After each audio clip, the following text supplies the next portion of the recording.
Recently, an image was published from a ceremony in which a high-ranking officer of the Iranian Air Force was shown receiving a model of the J-20 fifth-generation fighter jet from a Chinese military attaché in Iran. This symbolic handover could suggest that Iran is positioning itself to become the first export operator of China's most advanced operational fighter. While this event does not constitute a definitive confirmation that Iran intends to acquire the J-20, in this video, we will examine what the procurement of the J-20 would mean for Iran's air power capabilities and the implications for its adversaries. In addition, we will assess the potential advantages the J-20 could offer over the Sukhoi 35 superflanker which Iran has ordered from Russia. Like and subscribe if you want to line engagement. And its onboard armaments enable secure, beyond visual range, long-distance air-to-air missile launches that mitigate the threats posed by the numerical superiority of adversary fighter types, such as the F-16 and F-35. Such light fighters are fundamentally at heavy disadvantage when pursuing the Sukhoi 35 should the latter decide to disengage and exit the battle space. These attributes are precisely the kind of critical capabilities that underpin Iran's asymmetrical air power doctrine. The compact J-10 is inherently unable to enable such capabilities, and is therefore susceptible to adversary air power, necessitating prohibitively large quantities to symmetrically offset that vulnerability. Consequently, did China prove willing to supply Iran with the J-20, particularly given that Beijing is already engaged in the development of at least two sixth-generation fighter jet designs? The J-20 could complement the Sukhoi 35 in several key fields. However, for Iran's particular context, the distinctions between the superflanker and the J-20 are more nuanced than they might initially appear. The most immediately apparent advantage of the J-20 is its low observable stealth design, a feature the Sukhoi 35 lacks. Yet, when considering Iran's specific circumstances and the adversaries it faces, the practical benefit of this stealth capability may be more limited than is commonly assumed. The J-20's shaping and material composition, like all other fifth-generation fighters, are specifically optimized to counter X-band radars, which are commonly employed by fighter aircraft and for tracking. This results in a substantially reduced radar cross-section during pure air-to-air engagements where off-board sensors, such as airborne early warning radars that predominantly operate in the S-band, are unavailable. However, against S-band radars, the stealth features of all fifth-generation fighter jets are considerably less effective. Consequently, given the adversaries Iran faces and their operation of E-2 and E-3 airborne early warning platforms, along with ground-based sensors emitting below the X-band, these external sensor inputs could very well facilitate long-range air-to-air missile launches. Examples of such emerging threats include the new U.S. AIM-174 air-to-air missile and the forthcoming AIM-260, which is intended to replace the AIM-120 AMRAAM and is expected to enter widespread service on U.S.-made fighters in the near future. That said, low observability in the X-band remains an important added advantage that any fighter pilot would desire, as it can provide the narrow margin that determines survival.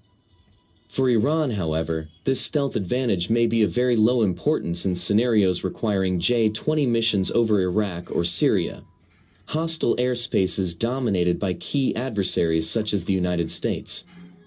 The stealth advantage becomes significantly more favorable for distant operations above the Arabian Sea and the Indian Ocean. In these maritime environments, the reduced density of sensors, especially the drastic reduction of surface-based sensors, enable X-band stealth to be employed far more effectively. This allows the J-20 to evade X-band radars it has passively detected via its ESM suite.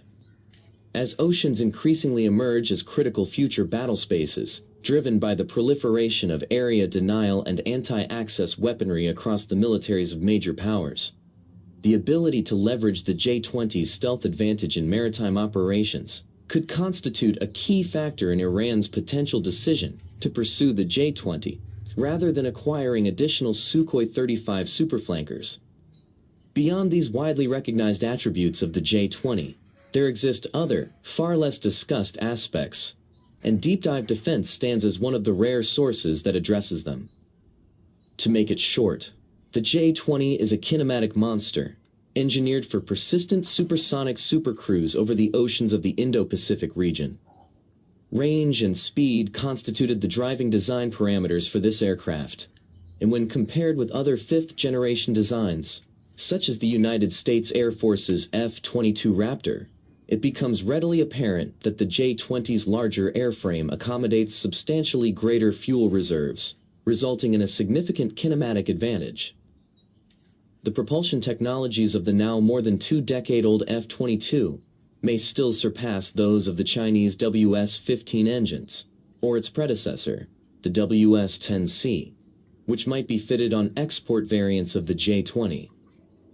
But any deficiency in engine efficiency is offset by the J-20's superior fuel capacity and its aerodynamic configuration, a delta canard layout optimized for high-speed performance.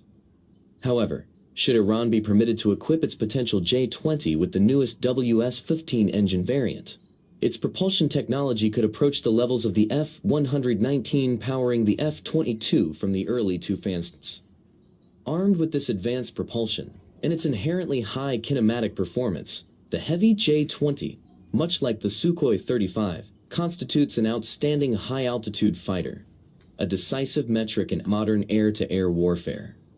One simple reason is that the higher and faster a fighter flies, the earlier it can launch beyond visual range air-to-air missiles. This provides a critical initial kinematic advantage, called F-pole, for the air-to-air missile. Here it can launch beyond visual range air-to-air missiles. This provides a critical initial kinematic advantage, called F-pole, for the air-to-air missile. However, there exists another advantage in high-altitude air-to-air warfare beyond kinematic superiority. Namely, the higher an aircraft flies, the more degraded the endgame turn capability of incoming air-to-air missiles, such as the US AMRAAM, becomes. The thin atmosphere means that their small aerodynamic steering surfaces may fail to generate the G-forces necessary to strike a fighter jet that attempts to evade at the exact right moment via its automatic missile approach and warning system. Russian designs, including the Sukhoi 35 and Sukhoi 57 Felon, possess the advantage of thrust vector control, which grants them high instantaneous turn rate, independent of the thin air at altitudes between 18 and 20 kilometers. The US F-22 was the first American fighter jet to operationally possess that advantage as well. The competitor of the F-22 in the 1980s Advanced Tactical Fighter Program, namely the Northrop YF-23, lacked thrust vector control. While the detailed requirements of the US ATF program have not been publicized, it is widely assumed that high-altitude instantaneous turn capability was a critical criterion in that competition.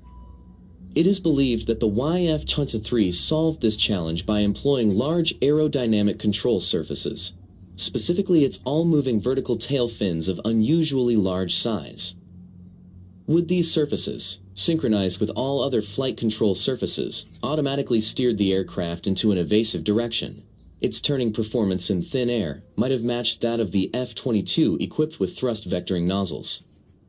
This would imply that the YF-23 could have fulfilled the potential ATF requirement for high instantaneous turn capability to evade missiles in high-altitude environments. The J-20 similarly lacks thrust vectoring nozzles and opts for more efficient, conventional fixed-round nozzles. Yet, just as with the YF-23 in the ATF competition, the J-20 possesses unusually large aerodynamic surfaces that can be utilized to steer the aircraft with significant authority in thin air conditions. As an aerodynamically unstable delta canard layout, the J-20 features very large all-moving canards at the front, which act as vortex generators for improved lift, move the center of lift forward, and are powerful steering control. Sukhoi 57 Felon. The J-20 is fitted with all-moving vertical tail fins. When combined with the canards, these fins would provide the J-20 with high instantaneous turn capability at very high altitudes. Utilizing only its aerodynamic surfaces, and more or less eliminating the need for thrust vectoring nozzles. Hence, when compared to the Sukhoi 35 superflanker on order by Iran, the J-20 offers comparable high-altitude warfare capabilities but with improved range, stemming from its larger size and greater fuel reserves, as well as the added benefit of stealth. This stealth advantage then proves valuable in expeditionary missions conducted outside Iran's integrated air defense system, particularly above the Indian Ocean. An additional benefit is its large, modern, multi-role, active, electronically scanned array, AESA radar. Although little is known about it when compared against the well-known Sukhoi 35's Irbis, brute force, passive electronically scanned array radar, it is rumored that the Chinese have made unique advances in transceiver modules fabricated from gallium nitride semiconductors.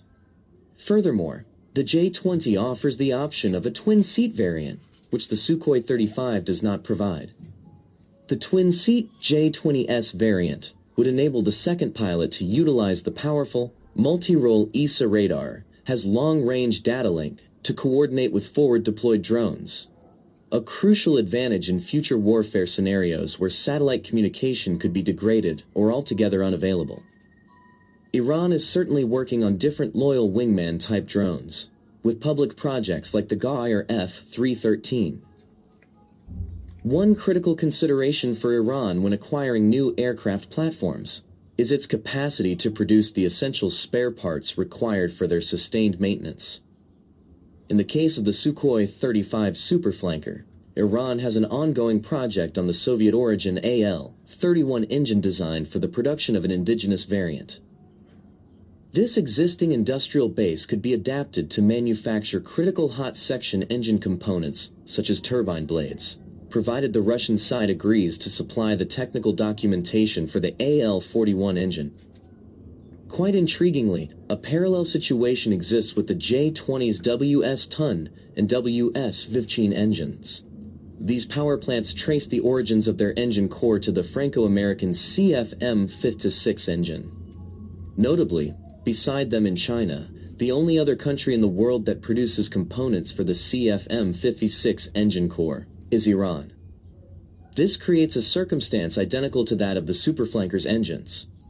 Iran possesses the foundational capability to produce the hot section engine parts, depending upon the Chinese being willing to provide the corresponding technical documentation. Such documentation could then be used to adapt Iran's existing CFM56 component production lines to fabricate those for the WS-15 of WS-10, like turbine blades. Components of this critical nature, which must be regularly replaced or overhauled, could become a severe bottleneck should the originating nation cease cooperation for any reason. Ordinary nations lacking the necessary turbine industry would require long-term, high-effort industrial support from the Chinese or Russians to eventually attain the ability to produce such parts. This is not the case for Iran, which already manufactures turbine components closely related to those used in the engines of the two new aircraft platforms it may acquire, the Sukhoi 35 and the J-20. In conclusion, the handover of the J-20 model to the Iranian Air Force general is not, in itself, a smoking gun. However, when contextualized alongside China's emerging sixth-generation fighter jet designs and Iran's threat environment as a country of strategic importance to Chinese national interests, it appears plausible that Iran may acquire an export variant of the J-20, thereby obtaining its first fifth-generation multi-role fighter jet. If you like this video, please subscribe.